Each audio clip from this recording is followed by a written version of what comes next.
Hello there, welcome to another episode of World of Tanks with Ngeni Titan, and we're here on Panama, standard battle. I'm in the Banshee Comet, and it's a tier 9 game. Now it's only 3 tier 9s, but there's a pretty strong collection of tier 8s, and fairly heavy tier 8s at that. Yeah, pretty serious tier 9s as well.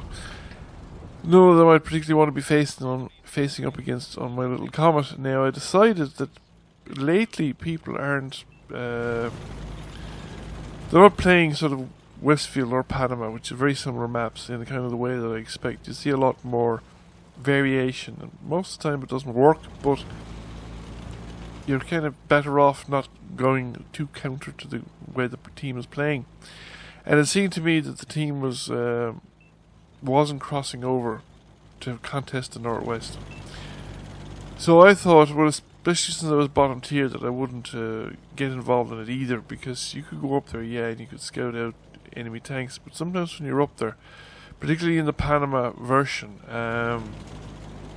you can get stuck up there because you can't get away. You're crossing a lot of open ground. The guys cresting the ridge can shoot you, and the guys that are sitting at the bottom of the ridge on the riverside, in our side, might necessarily be able to give you supporting fire back on these tanks that would be shooting at you.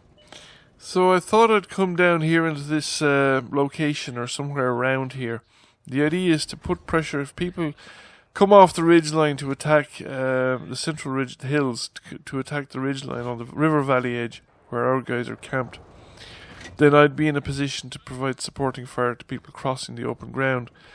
Furthermore, I would also be able to provide flanking fire onto anybody across the river that would be lit up by our guys across the river, or by anybody else scouting in a more advanced position. So I get shots off of this guy, but I don't get anything effective. And well, we've had somebody across the river light up already, but our guys aren't pushing very hard either.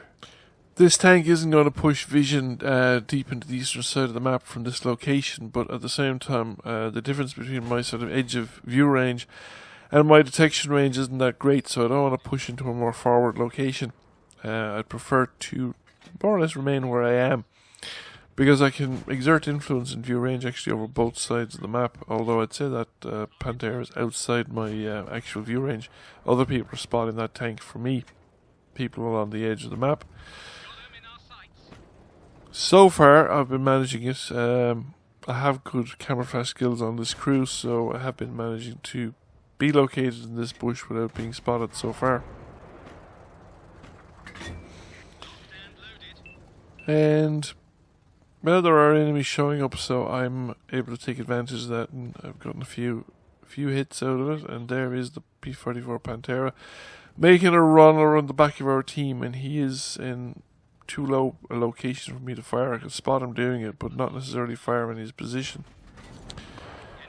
Panther doesn't hang around long enough, neither does the IS-2, but you know, we did get to spot them as they're coming up. So there are some enemy tanks up there. There are a reasonable amount of them up there, and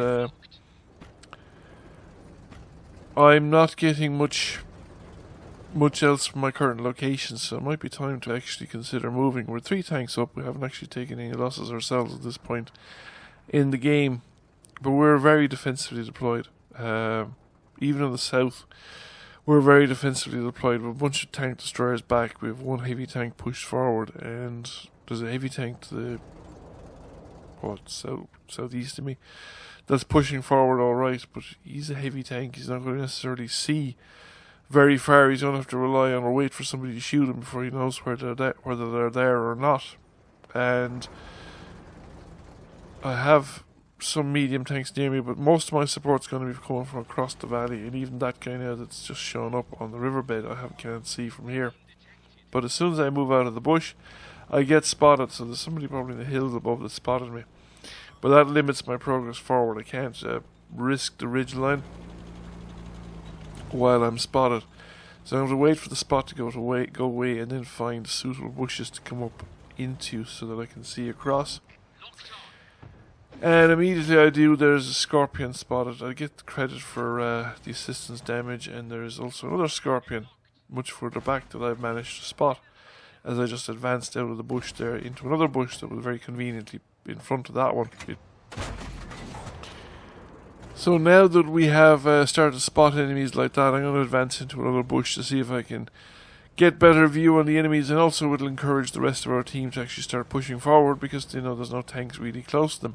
And one of the tank destroyers is heading under the railway bridge, the motorway bridge, and we've managed to damage the engine of that Rheinmetall Borsig, and he's now stuck in position. I'd say it doesn't look like either repair kit available.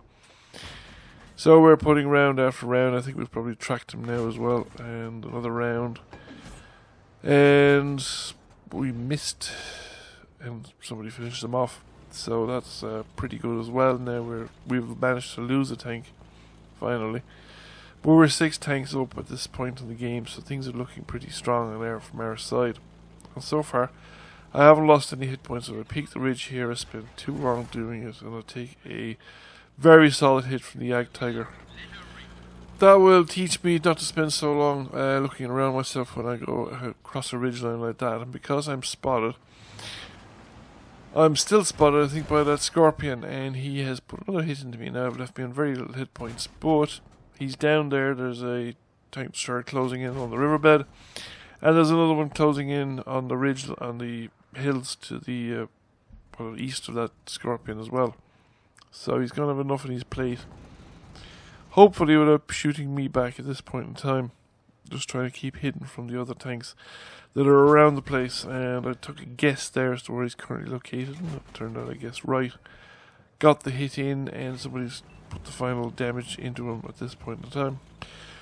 And that's pretty much it. It's pretty much game over at this point. We're coming into the edge of the enemy cap circle. We've cleared the eastern side of the map, and we're now starting to engage with the enemy tanks that were up there in the northwest, and they just basically sat there without doing anything. Now spotted the Ag Tiger again. He didn't move. Thought he might have relocated, but he stayed his ground, and I'm just wondering what is he facing now. There's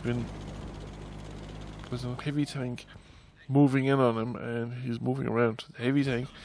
So that means he's presenting his sight to me, and I'm going to get another few points of damage. He hadn't a lot of hit points left, so I got a few points of damage and the kill out of it. And 3 enemy tanks remaining, and I would say that all these 3 enemy tanks are, well, they're either up on the hills in front of our heavy tanks, or they're directly in front of me somewhere, and we'll just push forward and see where they are.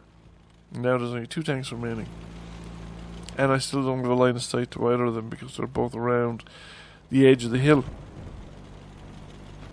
We've one of them taken out, and we just got a shot off right at the very end. I don't think it hit. I'd say he'd been taken out by an earlier shot before my one arrived, and that's that. Game over. It was pretty much a complete rout of the enemy team, which kind of surprised me given that they had the initiative, but then again I suppose they didn't make use of it. They had tanks over there, 4 or 5 tanks there in the middle of the map on the hills, waiting for something to happen and letting their team die around them without actually going someplace and doing something actually useful. We came number 1 by experience. We did 2,000 damage and 1,000 spotting damage. I think this game demonstrates that geography per se doesn't actually matter. It depends on what your team is doing, what the enemy team is doing. And what ultimately matters is using the geography control you have to actually control the map and to kill tanks. So anyway, thank you for watching. I hope you enjoyed the video. If you did, please give it a like and a share. Please subscribe if you've not already done so. I will catch you again soon. Bye for now.